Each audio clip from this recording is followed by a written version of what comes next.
La vidéo de ce jour va être consacrée à la situation actuelle en Méditerranée méridionale. En vérité, les événements dont nous allons parler ne sont pas apparus spontanément ces derniers jours. Ils sont, tout au contraire, le résultat provisoire du chaos créé par les barbares du Nord, c'est-à-dire par le monde impérialiste euro-américain.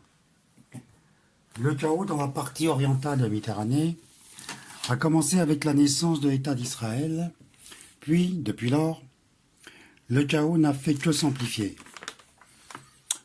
Tandis que l'Est méditerranéen était détruit, sa partie ouest semblait devoir être épargnée, au moins pour un temps. Ce temps, on le sait, est révolu. La destruction du régime de Kadhafi par les puissances euro-yankees, avec le soutien politique, idéologique, économique et militaire des États de la péninsule arabique, en particulier des Émirats arabes unis. Depuis lors, c'est-à-dire depuis la chute de Kadhafi, de nouveaux fronts se sont ouverts, comme la zone sahélo-saharienne.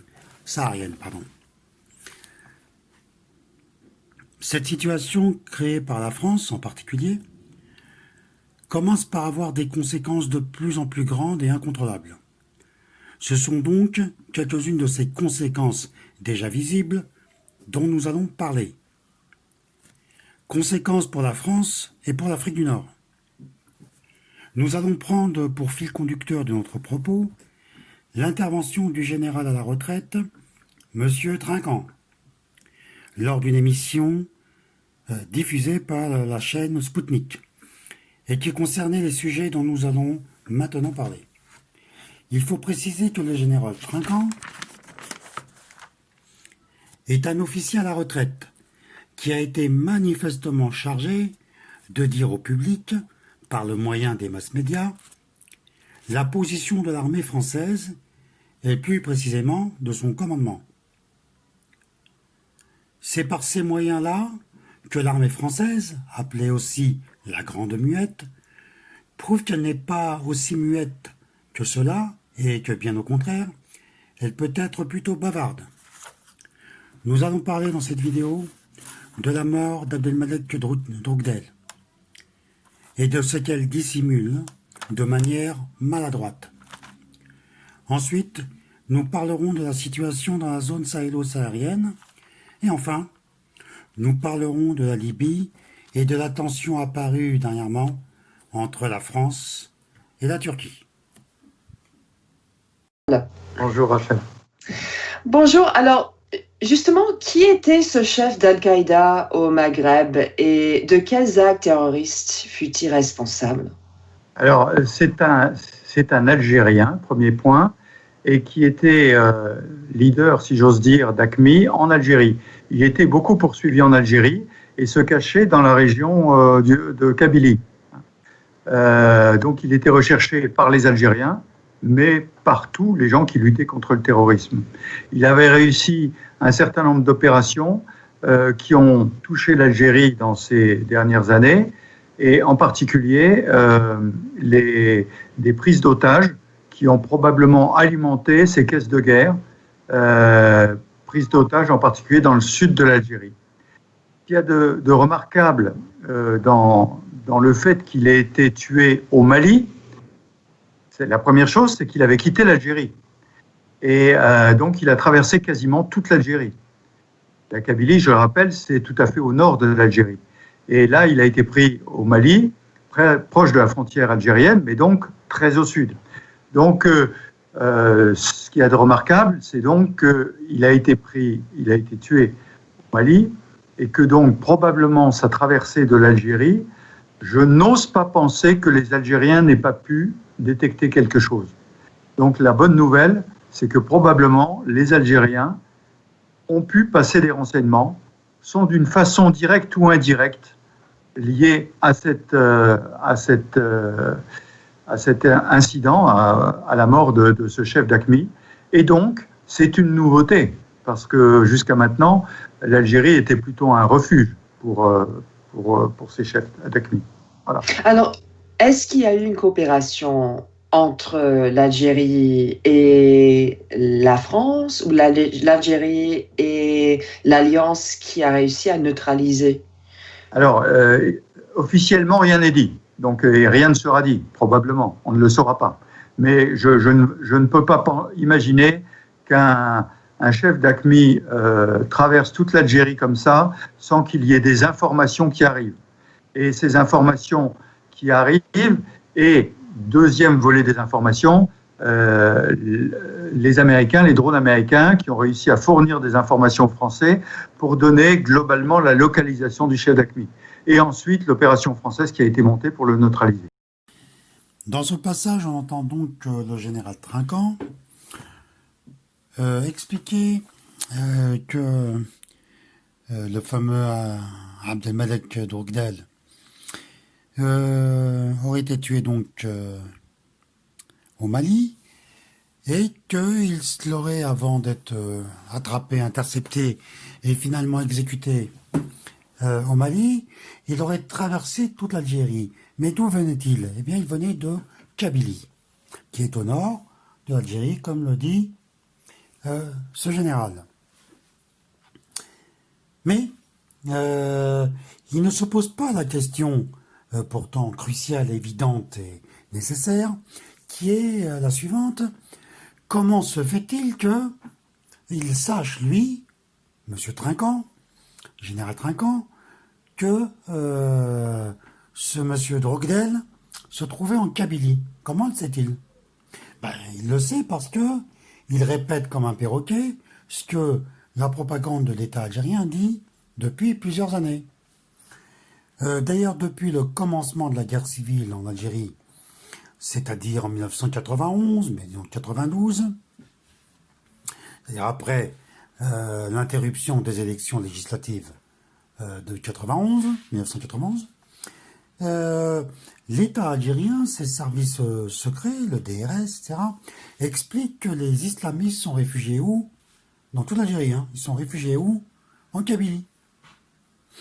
Alors, la région qui est historiquement, et de toute évidence, c'est un fait connu de tout le monde, en Algérie ou n'importe où ailleurs, la région la moins liée au courant islamiste, islamiste politique, hein, je dis bien le courant islamiste, je ne parle pas de l'islam, je parle du courant politique islamiste.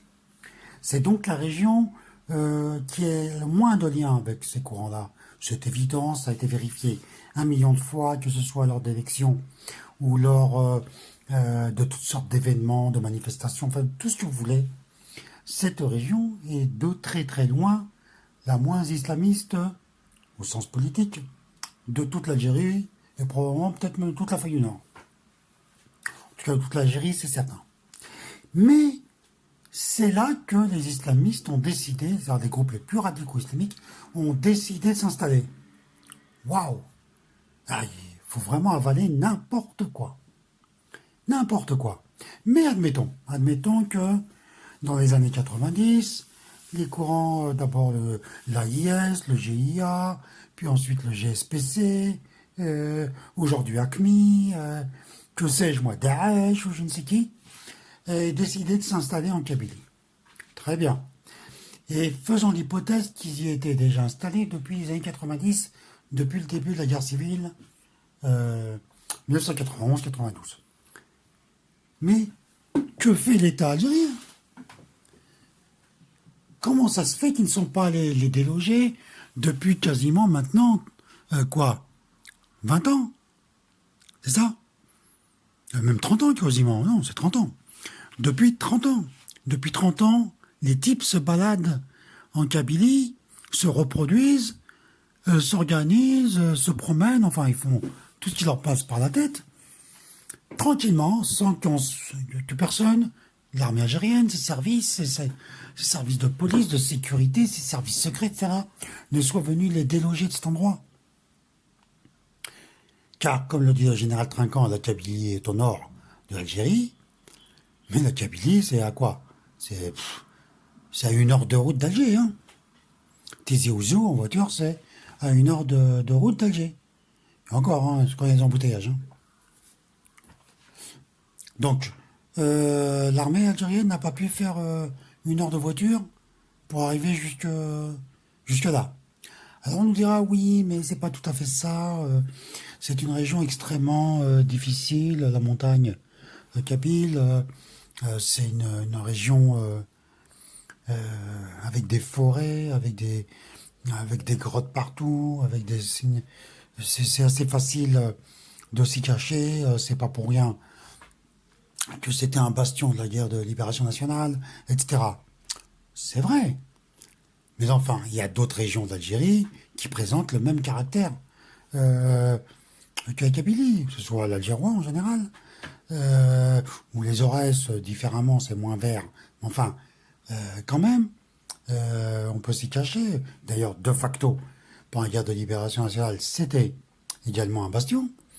Donc, euh, cet argument ne tient pas. Ne tient pas. Euh, En 30 ans, ils auraient pu les déloger, ils auraient pu euh, les repérer, savoir où ils sont, etc. Parce que l'hypothèse qu'ils auraient que Drogdel, mais l'ACMI, et avant le GSPC, ou je ne sais qui, GIA, ou je ne sais qui, étaient installés paisiblement en Kabylie, c'est faire la supposition que des populations locales, qui sont par ailleurs anti-islamistes, non pas anti-islamiques, anti-islamistes, euh, auraient coopéré, collaboré, caché, dissimulé la présence de ces gens dans leur région. C'est absurde. Ensuite, enfin c'est même pas absurde, c'est grand n'importe quoi. Euh, Ensuite, pour quiconque connaisse cette région, parce que c'est vrai il y a des endroits difficiles d'accès, etc. C'est vrai. Mais enfin, c'est aussi une région qui est en Algérie la plus peuplée. La Kabylie est la région la plus peuplée d'Algérie. Mais c'est aussi la région la plus densément peuplée, c'est-à-dire où on trouve le plus d'habitants au kilomètre carré.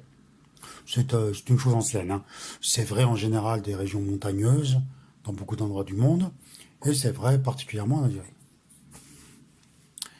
En particulier en Kabylie.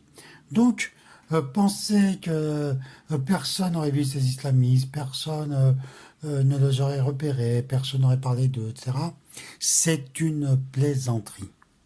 C'est un mensonge, c'est de la propagande, et c'est la propagande de l'État algérien, de ses services de sécurité et de son état-major. Alors on nous dira, mais pourquoi mentent-ils comme ça? Oh, c'est très simple, hein. Ils mentent comme ça parce que, c'est un travail psychologique, il s'agit d'associer le nom de Kabylie à terrorisme. Toujours. À islamisme, terrorisme, etc. Pourquoi? Tout simplement pour que lorsqu'il se produit des événements, et Dieu sait qu'il y en a eu, en Kabylie, des protestations, des soulèvements, des affrontements contre le pouvoir central, eh bien, euh, ce même pouvoir central pourra dire oui, mais c'est des islamistes. C'est ce qu'ils avaient fait déjà en 2004, lors de ce qu'on a appelé le printemps noir, Tefsout Tebelked, où l'armée, la gendarmerie avait tué plus de 125 personnes, enfin autour de 125 personnes, de jeunes gens pour l'essentiel qui avaient été tués par la gendarmerie. Dans un premier temps, le pouvoir algérien avait essayé de faire croire qu'il s'agissait de terroristes, de sympathisants islamistes, etc. Ça avait d'ailleurs marché en France, hein. Alors, quand je dis ça avait marché en France, disons que les autorités françaises, à l'époque c'était le président Chirac qui était encore au pouvoir, n'avaient pas relevé l'évident mensonge, l'évidente propagande. Mais ça n'avait pas marché avec les Américains, qui pour le coup avaient protesté. Ils avaient dit que c'était pas vrai, que les manifestants tués n'étaient évidemment pas islamistes, ni terroristes, ni rien de tout ça. C'était pas vrai. Et que le département d'État, l'État américain en général, suivait de très près la situation en Algérie et dans cette région en particulier. Donc ils savaient parfaitement que ce n'était pas vrai. Le pouvoir algérien avait dû donc un peu reculer et essayer de cesser cet amalgame entre les morts les jeunes gens tués à ce moment-là et le terrorisme ou l'islamisme. Mais enfin, sur le long terme, ils ont continué en associant les groupes armés, maintenant aujourd'hui AQMI, ou alors, pas Daesh, pas trop, mais AQMI, avec la Kabylie. Bon, c'est un mensonge pur et simple. Mensonge pur et simple, et le général Trinquant balade ce mensonge comme un perroquet, hein, sans se poser de questions. Il ment, après tout, il n'a rien à foutre. Voilà. Voilà, c'est quoi ces analystes, ces géopoliticiens. Mais alors ensuite, il nous dit qu'il a traqué ce Drogdel, a donc quitté la Kabylie, avec quelques personnes, et a traversé toute l'Algérie, puis une bonne partie du Sahara, pour arriver au Mali. En tout cas dans la partie officiellement malienne, hein, parce que bon, la partie nord du Mali n'est pas malienne, je veux dire, bon, ça c'est encore un des coups de force et une des tromperies de la décolonisation. En tout cas, il aurait été retrouvé par là-bas et abattu. Mais en fait, comment a-t-il été retrouvé? Alors, il est dit que ce seraient les renseignements algériens qui auraient renseigné les Français. Et il est dit également que ce sont les Américains qui ont commencé une base dans le Sahara algérien, au Tamanrasset, qui auraient repéré Drogdel et sa suite. Sa petite suite, hein, parce qu'il ne pouvait pas se balader non plus avec trop de monde. Mais, voyons voir. Si c'est les Algériens qui ont vu Drogdel bouger, traverser du nord au sud de l'Algérie, pourquoi n'ont-ils pas intercepté eux-mêmes? Quoi, c'est au-dessus de leur capacité? Non, bien sûr que non. Donc pourquoi l'auraient-ils laissé passer? Déjà, j'ai insisté trop lourdement, très très lourdement, sur le fait du mensonge de dire qu'ils pouvaient être en Kabylie. C'est impossible. Sauf sous la protection de l'État algérien, il est impossible qu'ils aient pu être en Kabylie. C'est simple. Il n'y a aucune autre possibilité. Ou ce sont des gens qui travaillent avec l'État algérien, avec tel ou tel service, et ils sont sous protection de l'État algérien et de ses services, soit alors c'est une invention pure et simple. Il n'y a pas d'autre issue. Mais prenons cette fiction. Disons qu'ils sont descendus du nord, donc de la Kabylie, vers d'abord le Sahara algérien, puis ensuite passer la frontière et passer au Mali. Donc les Algériens, soit les auraient repérés, mais ne les auraient pas interceptés, et auraient donc donné l'information aux Français pour qu'ils fassent le sale boulot. Est-ce crédible? Alors, si jamais c'est vrai qu'ils ont fait comme ça, qu'ils ont décidé de livrer ce Drogdel à l'armée française, c'est quand même grave. Ça veut dire que le gars se baladait au nord de l'Algérie, à quelques kilomètres de la capitale. Il se baladait, il faisait ce qu'il voulait, et ensuite il pouvait quitter le nord de l'Algérie, traverser tout le pays pour aller au Mali, sans être un instant inquiété par l'État algérien et son pouvoir. Alors que n'importe quel opposant, aussi pacifiste que vous voudrez, est arrêté, jugé, condamné et emprisonné systématiquement. C'est vraiment une histoire à dormir debout, ce qu'on nous raconte là. Maintenant, si ce sont les Américains qui l'ont intercepté, plutôt qui ont renseigné les Français, mais comment ont-ils fait? Sur la base de quels moyens? Comment repérer un type, deux, trois, comme ça, parmi des centaines ou des milliers d'autres? Ça paraît également un peu curieux. Bref, quoi qu'il en soit, ce Drogdel a donc été intercepté par les Français et abattu. On peut se demander, au fond, si toute cette histoire est vraie déjà. Pour commencer. Parce que, comme je viens de vous le dire, il y a tellement d'invraisemblances dans tout ça que on peut émettre des doutes, beaucoup de doutes. Quoi qu'il en soit, la guerre que mène l'État français dans le Sahel est une guerre qui n'a probablement aucune issue. Aucune issue, ou plutôt l'issue, ça sera la même que celle qu'a connue l'armée américaine au Moyen-Orient, que ce soit en Afghanistan ou en Irak, etc. C'est que, ou en Syrie, c'est qu'il va falloir qu'ils partent. Point à la ligne. Après avoir semé beaucoup de désordre, mais il faudra partir. Nous allons revenir un peu plus tard sur la situation en France, je veux dire, de l'intervention française au Sahel et en Libye.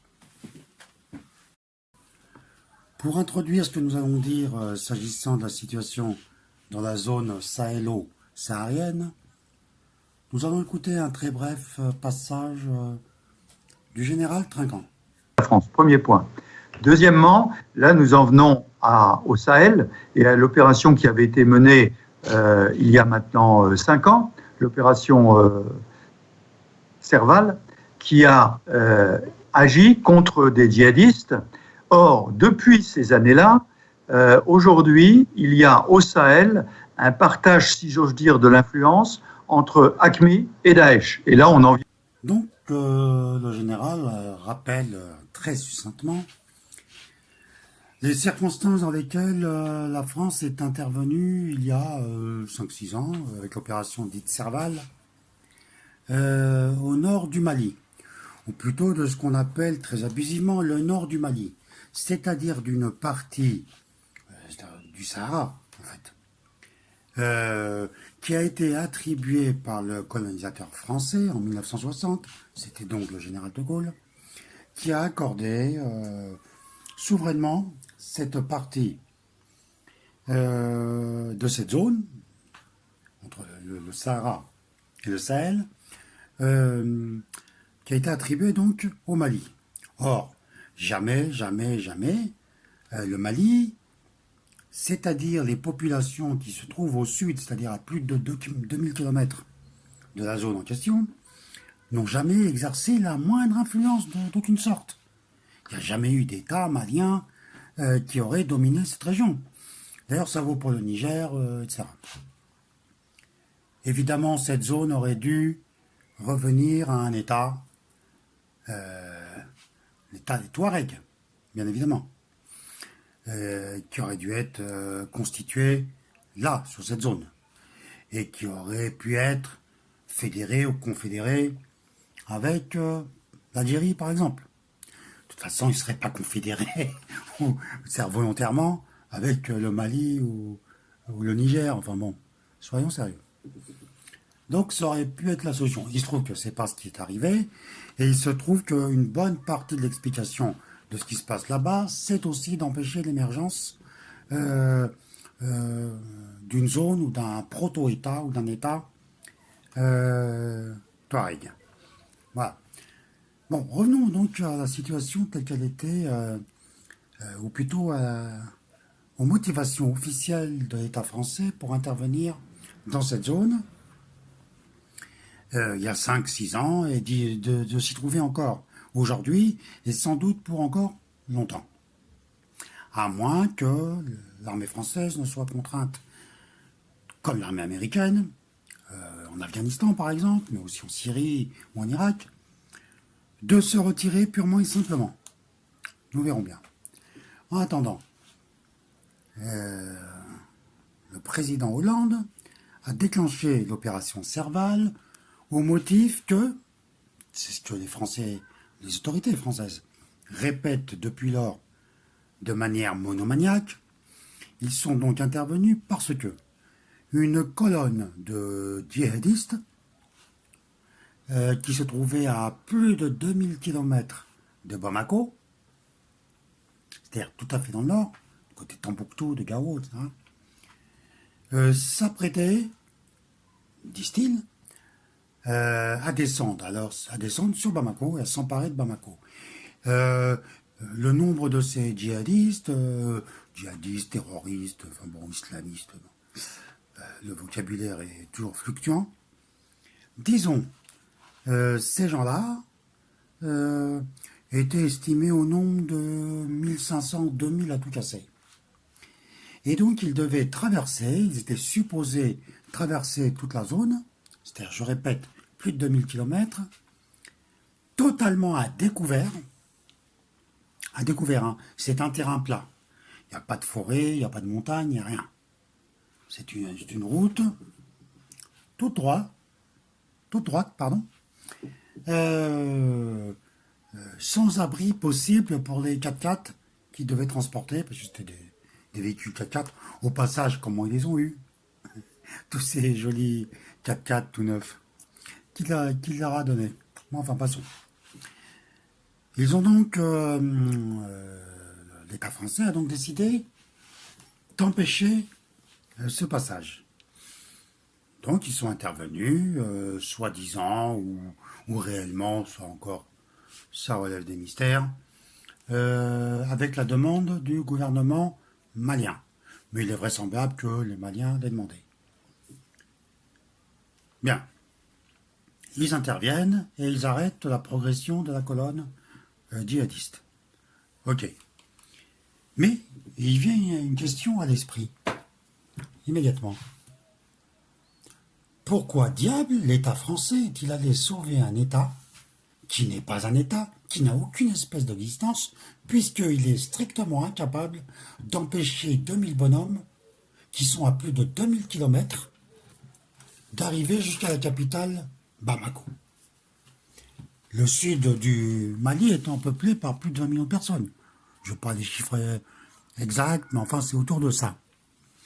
Donc, on peut comprendre que l'armée malienne ait eu des difficultés logistiques, organisationnelles, financières, etc., pour se projeter sur le nord. Soit. Mais on a appris à cette occasion qu'ils n'avaient même pas les moyens de se défendre au sud, c'est-à-dire sur leur propre territoire. Ils étaient dans l'incapacité de réunir 5, 6, 7, 10 000 bonhommes pour défendre leur capitale, alors qu'il y a plus de 20 millions d'habitants. C'est totalement délirant.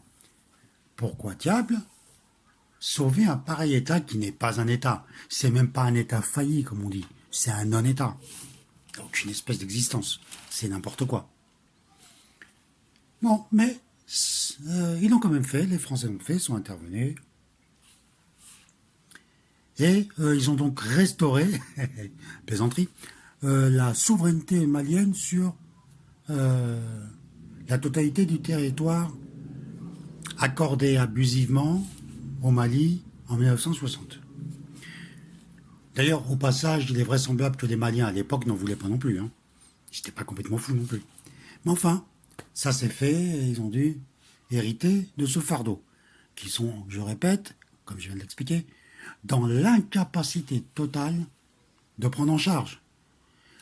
Alors, sur le plan économique, social, bon, évidemment, ils sont incapables, mais même sur le plan militaire, strictement incapables. Ce qui veut dire que, quand la France partira de là, et elle partira tôt ou tard, de gré ou de force, on retournera au point de départ. C'est-à-dire que l'État malien sera expulsé du Nord en quelques heures ou en quelques jours. Et vraiment, en prenant leur temps, les gens du Nord mettront quelques semaines. Enfin, ça sera réglé. Donc, l'intervention Serval a été faite sur la base d'un prétexte tout à fait délirant. Sauver la capitale Bamako d'une razzia islamiste qui a commencé à plus de 2000 km de là.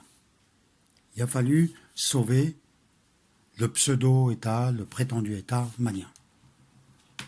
C'est-à-dire que les islamistes en question, qui ne sont pas un État, ont plus de moyens, plus de capacités, à la fois de moyens matériels, etc., mais plus de savoir-faire militaire qu'un État qui qui est censé exister depuis 1960.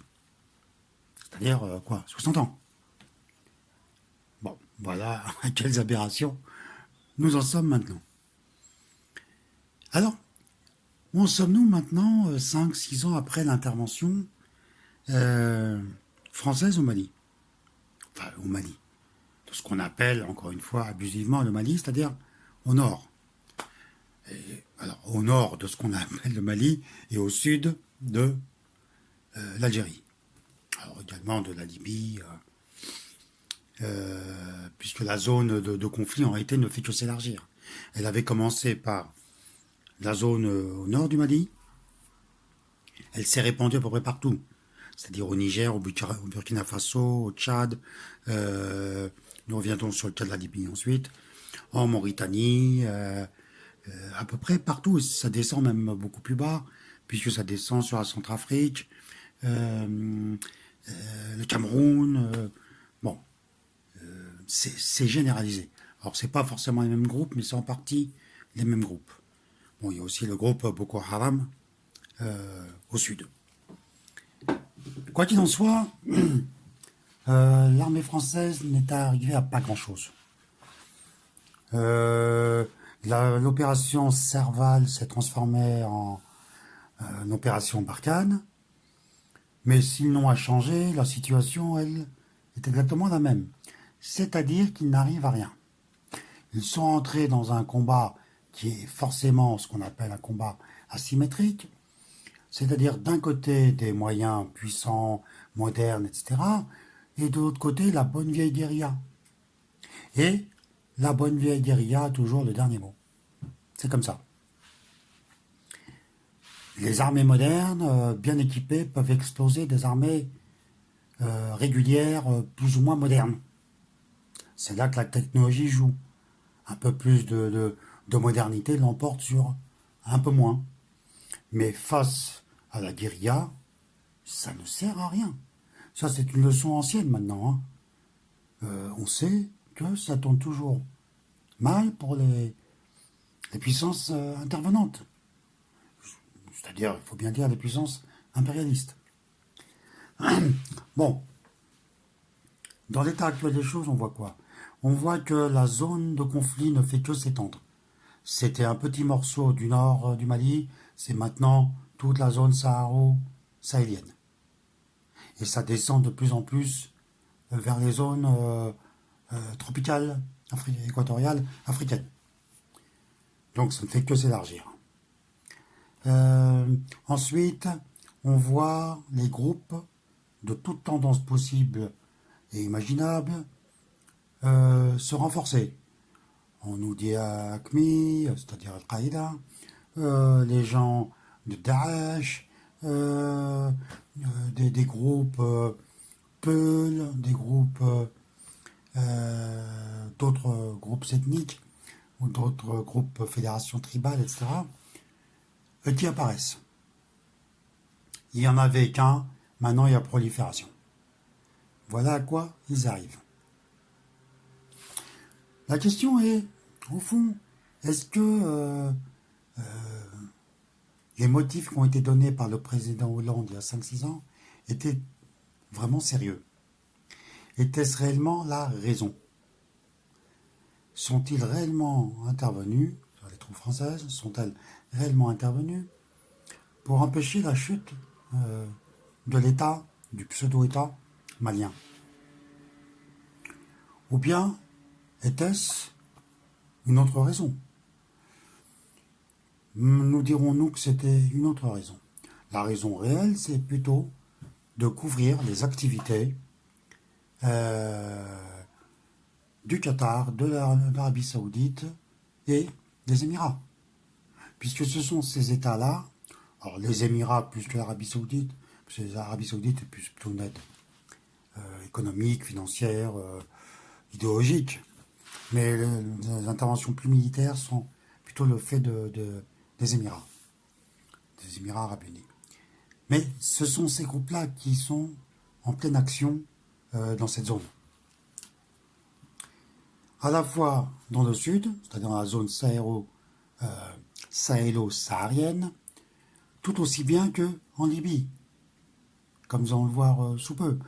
Et on se rend compte que la France est de plus en plus une sorte d'État mercenaire. C'est-à-dire que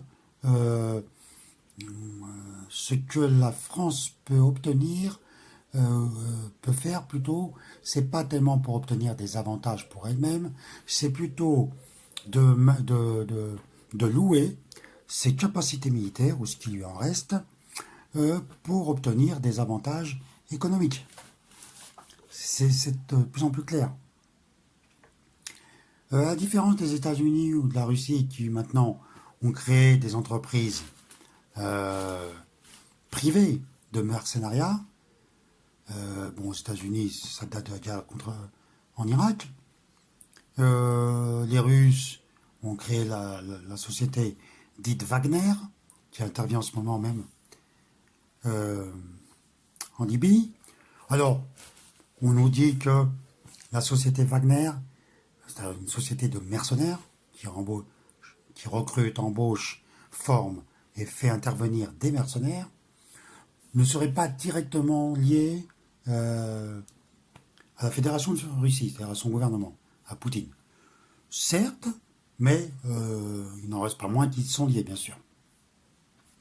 Wagner, la société Wagner est en Libye que parce que la Russie s'y trouve.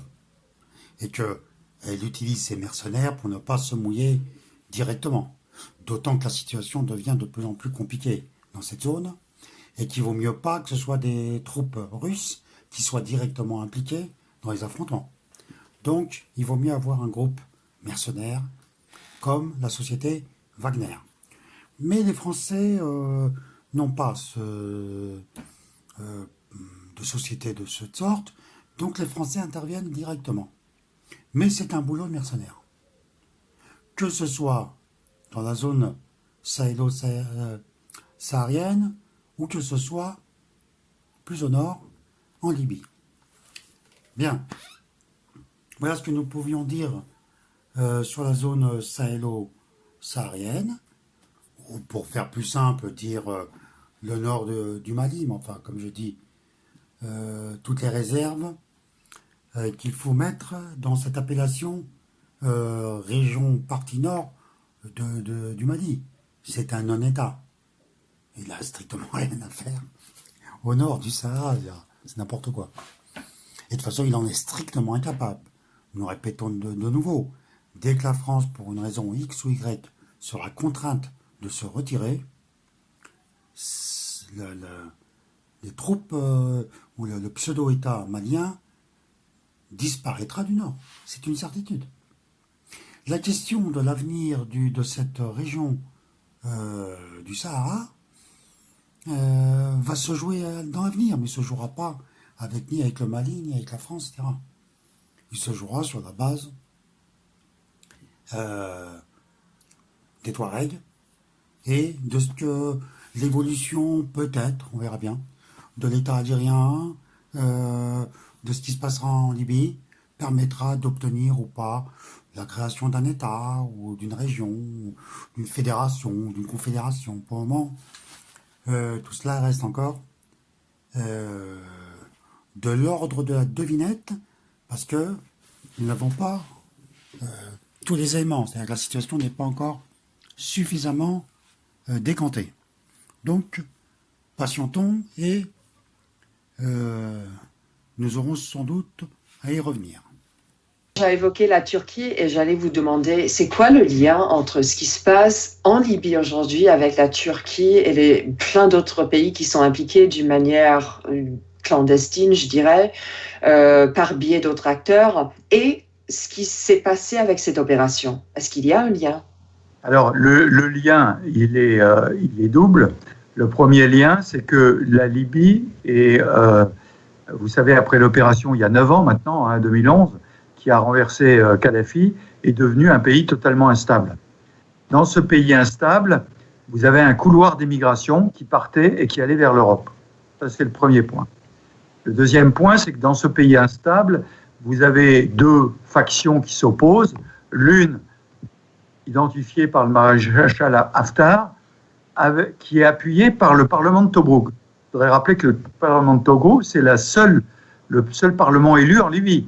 Hein, donc, il y a quelque part une légitimité démocratique. Bon, à Tripoli, il y a le président Sarraj qui a quelle légitimité? Le fait que l'ONU et l'opinion interne. Voilà, c'est purement en l'air. Bon, et là-dedans, derrière, vous avez des partis qui s'opposent. Avec le président Sarraj, vous avez la Turquie qui l'appuie, et puis avec le maréchal Haftar, vous avez essentiellement la Russie et l'Égypte et les Émirats arabes unis.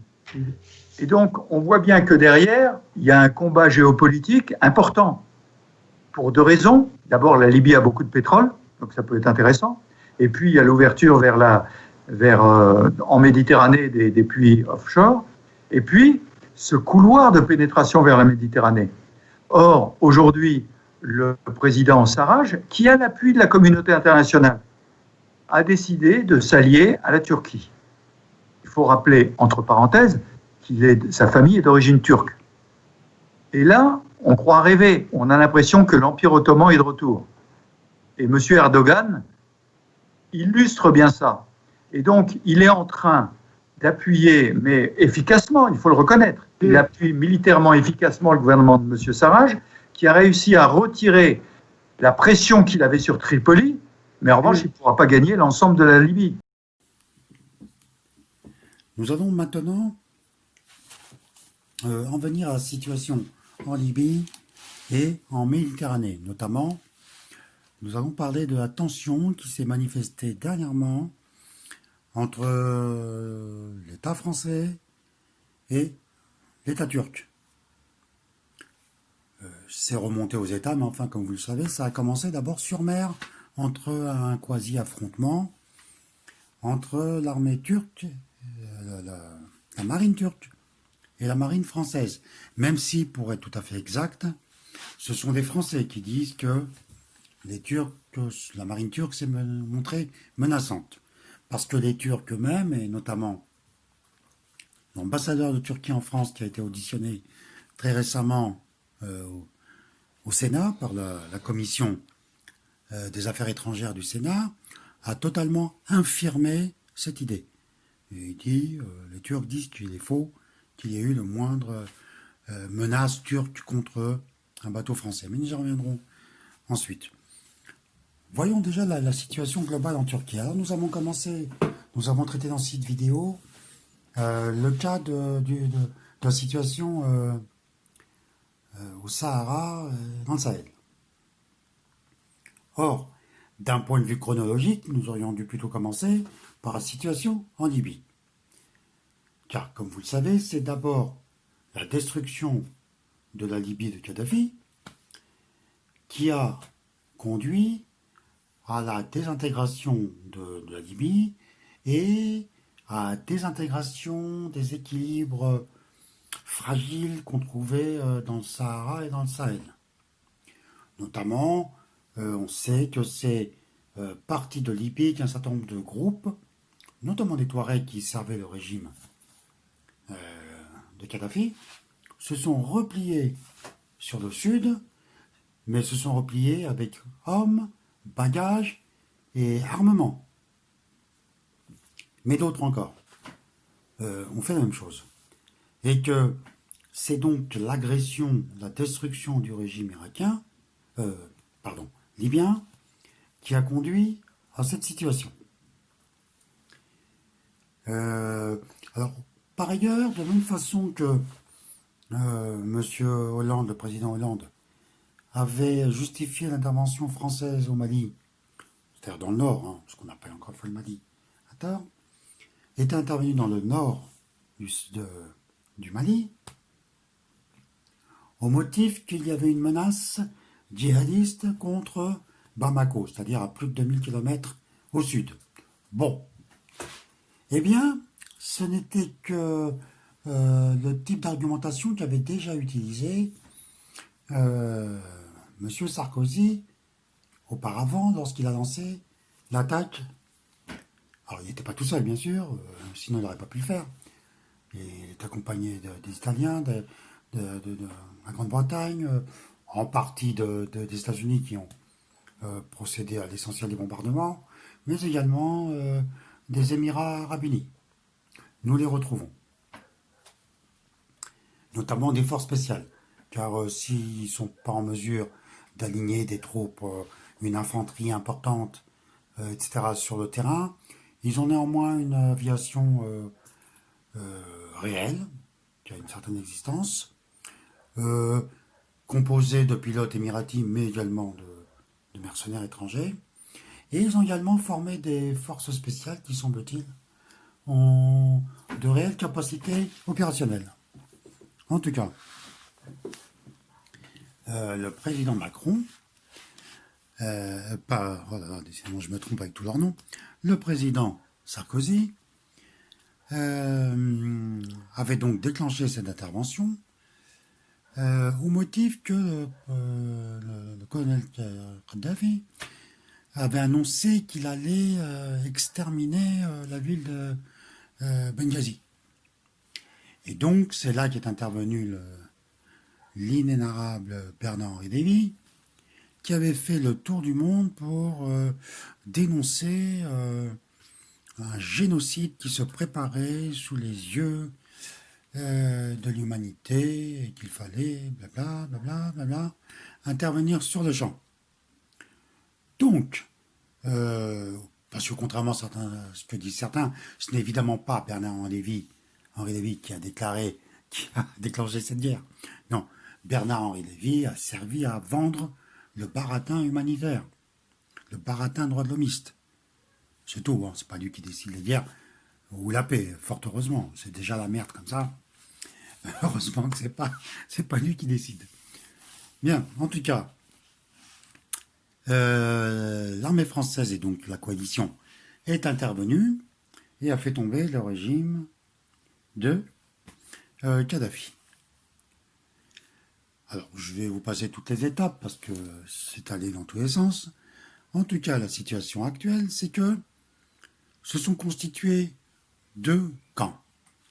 Un camp qui se trouve à l'ouest, qui est le camp de Sarraj, reconnu internationalement, reconnu par l'ONU, et d'autre part le camp de celui qui s'est autoproclamé, autodécoré, maréchal Haftar, qui est dans la Cyrénaïque, c'est-à-dire qui est à l'est. Bon. Alors ça pourrait paraître relativement simple, mais en fait ça se complique très vite parce que il faut y rajouter les tribus libyennes. Les tribus libyennes ne sont pas forcément alignées ni sur Haftar ni sur Sarraj. Elles peuvent être en discussion, certaines tant par-ci, tant par-ça, mais dans l'état actuel des choses, il n'y a pas encore une position unanime des tribus. Ensuite, il faut y ajouter les États étrangers. Du côté de Haftar, vous avez la Russie, l'Égypte et les Émirats arabes unis.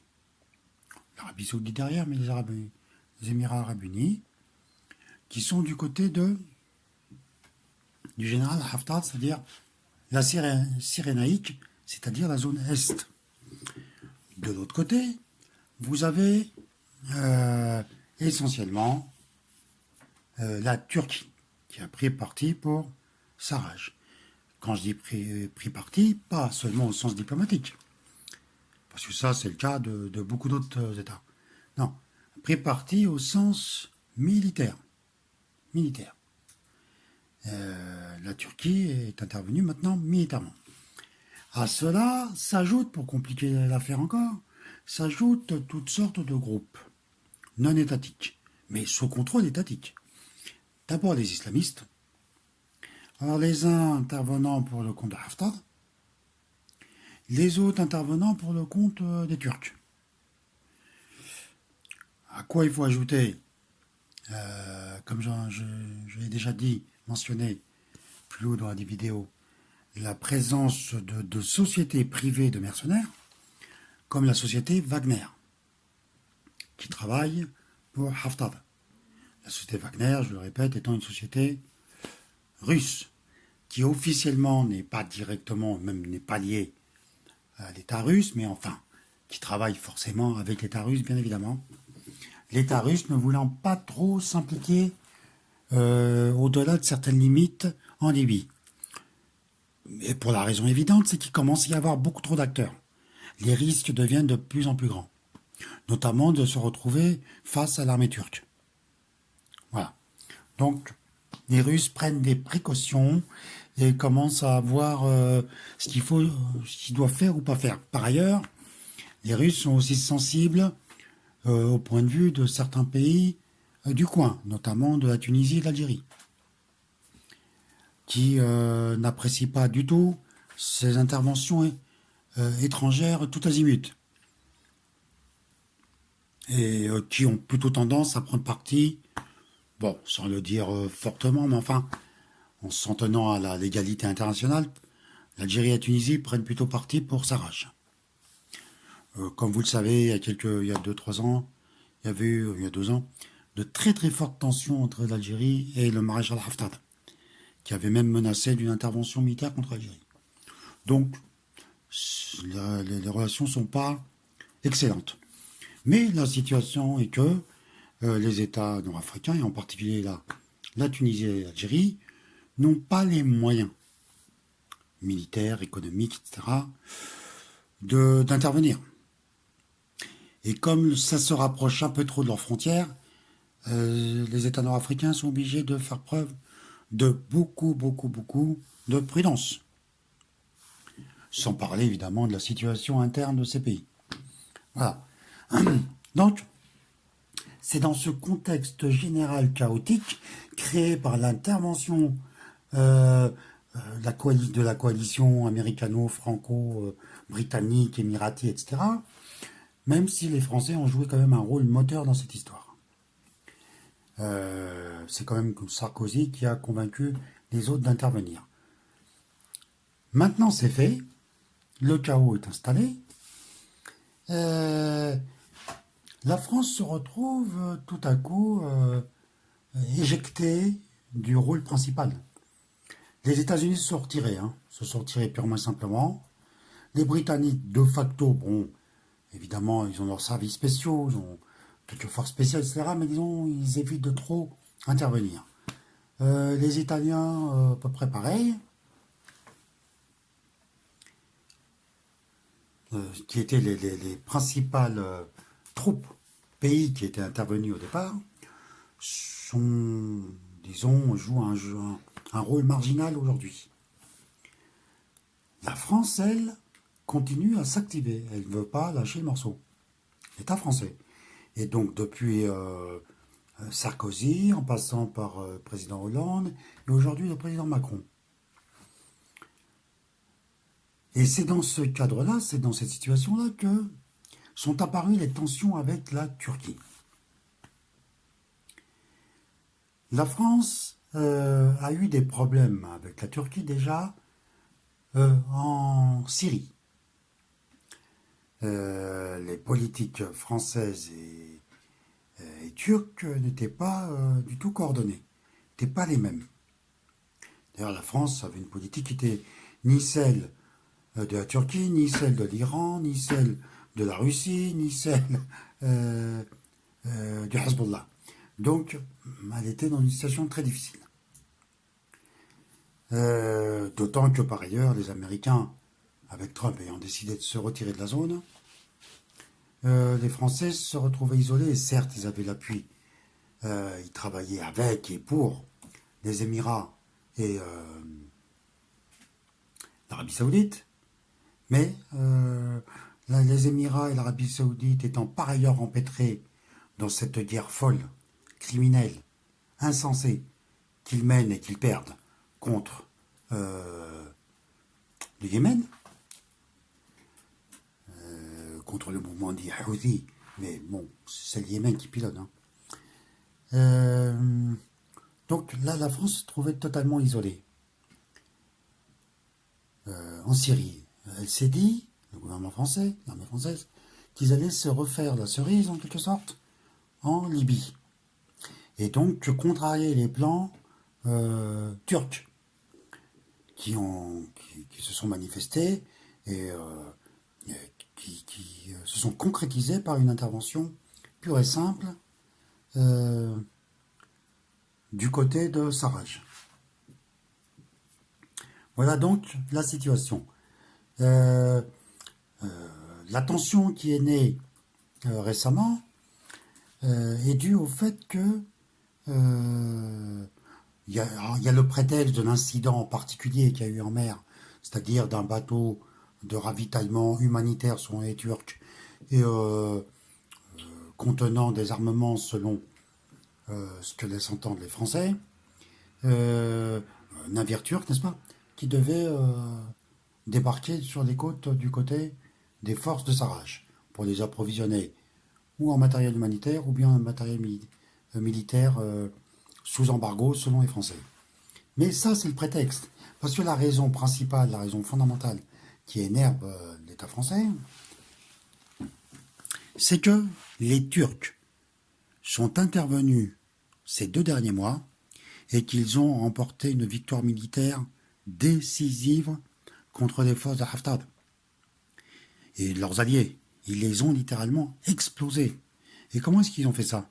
Ils ont fait ça en montrant des capacités militaires et surtout techniques qui ont tout simplement fait la différence. Quels sont ces moyens techniques? Eh bien, c'est notamment l'utilisation de drones armés.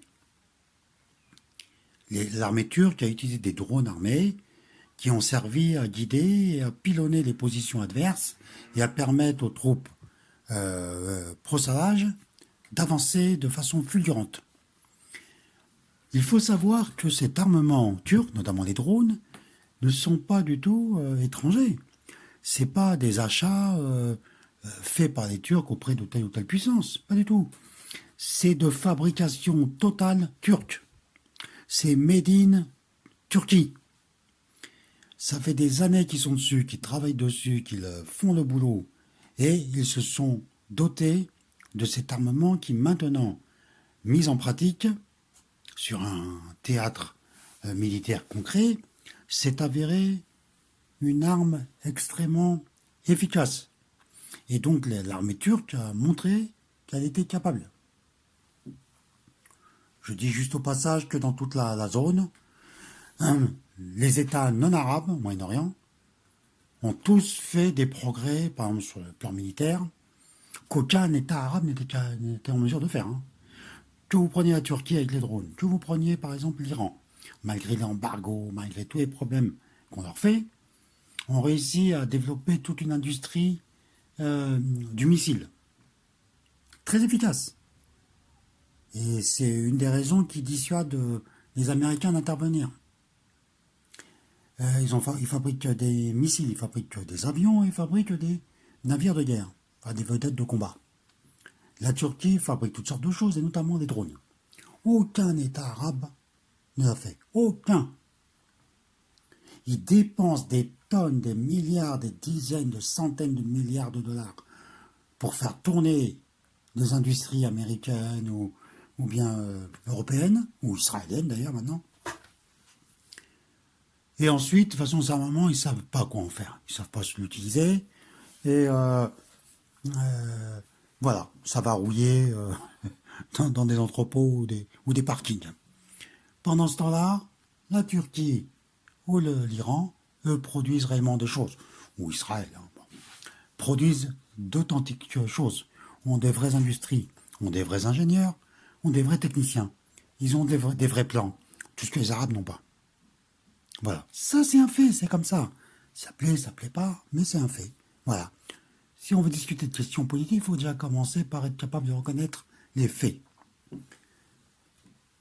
Pour en revenir donc à la situation directement en Libye, les Turcs ont fait preuve d'une grande capacité, et à tel point que les Russes essaient de ne pas trop s'exposer, d'où le fait de mettre en avant plutôt la société privée de mercenaires Wagner. Bon, il y a eu quelques rodomontades égyptiennes, poussées par leur mentor saoudien et émiratis. Mais la situation est telle que la France n'a plus, l'armée française, n'a plus la capacité de décider quoi que ce soit dans cette région. Alors on accuse, la propagande en France accuse les Turcs de vouloir reconstituer l'Empire ottoman en Afrique du Nord. Franchement, je pense pas du tout que ce soit dans leurs projets. Leurs projets sont beaucoup plus simples. Premièrement, montrer qu'ils sont en mesure d'intervenir, qu'on ne peut pas leur marcher dessus. Deuxièmement, défendre leurs droits sur les zones maritimes, côtières, libyennes, sur la question du gaz, hein, parce qu'il y a du pognon là-dedans, comme d'habitude. Et montrer qu'ils sont un acteur maintenant global dans toute la Méditerranée, mais au-delà. Au-delà. Voilà la situation. C'est-à-dire que pendant que la France s'effondre lentement mais sûrement, et que, à part devenir une sorte de mercenaire au service d'intérêts des Émiratis, Saoudiens ou éventuellement Qataris, qui ne sont pas les mêmes, hein. Ils ne sont pas les mêmes. Mais la France essaye de jouer sur la totalité de ces États-là pour entretenir les flux financiers, les avantages économiques réels ou espérés de la part des États pétroliers arabes. Quitte à se fâcher par ailleurs avec la Turquie, mais avec les États nord-africains éventuellement. Si les choses devaient dégénérer à partir de la Libye vers la totalité de la zone. Voilà. Les événements dont nous venons de parler sont tous en lien les uns avec les autres. Le point d'unité de tout cela réside dans le chaos semé par l'impérialisme américain, européen et par Israël. Cette stratégie du chaos, nous le savons bien, est née après la chute de l'Union soviétique et de la nécessité, selon les critères de l'impérialisme yankee et de ses alliés, de trouver un substitut rapide et, selon eux, facile à identifier. C'est ainsi que les idéologues et les stratèges de l'impérialisme ont inventé la notion du Grand Moyen-Orient. Ignoble notion qui prétendait unifier un monde fondamentalement disparate, opposé et différent, dans une seule prétendue réalité. Cette construction résidait dans la sotte affirmation que l'islam en formait le ciment. Le malheur, pour cette région unifiée bien malgré elle, par les idéologues impérialistes et sionistes, tient dans le fait que les organisations islamistes issues des frères musulmans, comme celles issues du wahhabisme, et soutenues directement ou indirectement par les États pétroliers ou gaziers de la péninsule arabique, mais aussi par les États d'Afrique du Nord, qui ont tous adhéré à la stupide et misérable idéologie arabo-islamique, tous ces États, disons-nous, ont adhéré à cette chimérique et mensongère définition de leur identité. Ainsi, à tous ces peuples du pseudo-Grand Moyen-Orient, l'impérialisme yankee, européen et sioniste, avec la complicité active des pouvoirs dictatoriaux de ces pays et de l'islamisme politique qu'ils ont contribué à faire prospérer, il n'est resté, comme identité, que l'idéologie des islamo-dingos. Seulement, la réalité est mouvante et contradictoire. C'est pourquoi elle est sur le plan philosophique, dialectique. De nouveaux développements se produisent, développements dont les initiateurs du chaos ne pouvaient guère se douter. Quels sont ces nouveaux développements? Eh bien, ce sont ceux qu'on a pu constater ces dernières années. Les Américains et leurs supplétifs ont été vaincus en Afghanistan, en Irak et en Syrie. Le président Trump a été élu en partie sur l'engagement de retirer les États-Unis de cet ingérable bourbier. La Grande-Bretagne a suivi le même chemin. Seule la France, depuis Sarkozy et jusqu'à Macron, s'est entêtée à vouloir continuer la politique née, il y a presque 30 ans, de gendarme du prétendu Grand Moyen-Orient. Or, la France seule n'en a pas les moyens économiques, techniques ou militaires. La politique française de ces 20 dernières années n'existe que pour cette raison qu'elle est suscitée, financée et encouragée par les États de la péninsule arabique. La France est de plus en plus un État mercenaire au service et à la solde des États de la péninsule arabique, même si, il est vrai, que cet engagement soulève des contradictions du fait de l'opposition entre d'une part le Qatar et d'autre part l'Arabie saoudite, les Émirats arabes unis et leurs alliés pseudo-arabes comme l'Égypte, le Maroc ou la Mauritanie. De telle sorte que, à la différence de la Turquie, qui, elle, est capable de définir une politique cohérente car fondamentalement indépendante, la France, pour sa part, est balancée, ça et là, au gré des décisions ou des évolutions de ses commanditaires. Le pire pour la France tient dans le fait que l'incohérence et l'inconsistance sur le plan international, et particulièrement méditerranéen, se retrouvent dans la politique intérieure française. Sous l'influence des mêmes commanditaires. Comme dirait Alphonse, la France s'enfonce.